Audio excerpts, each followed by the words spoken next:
The wind of Kurukshetra no longer carried war cries, only silence, and the scent of dust and death. The 18-day war had ended, the Pandavas had won. But in their victory, they found only ashes.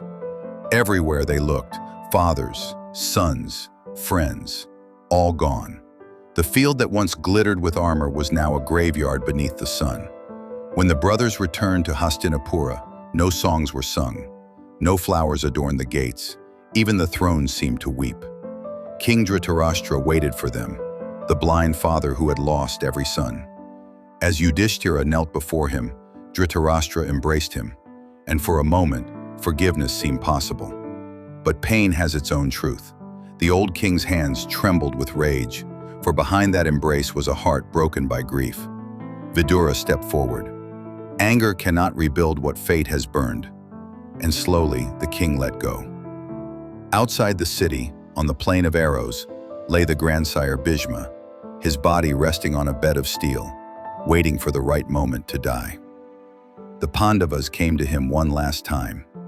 His eyes, weary yet bright, looked upon them with peace. "The war is over," he said, "but your true battle begins, the one within yourselves."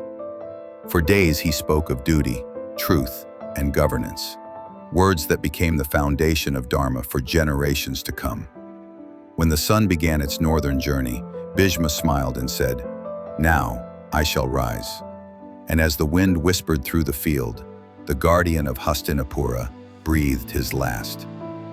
Yudhishthira was crowned king, but peace would not come to him. He looked at his crown and saw only blood. "Why live," he said, "when so many died for us?" Krishna placed a hand on his shoulder. "Because dharma still lives in you. Rule not as a king, but as a servant of truth." And so Yudhishthira ruled wisely, humbly, his kingdom prospering once more. But the shadows of the war never left their hearts. Years passed. One by one, their purposes fulfilled. The Pandavas felt the weight of time. When the age of Krishna ended, the brothers knew their own time had come. Leaving behind the throne, they began their final pilgrimage, walking north toward the Himalayas, toward heaven itself.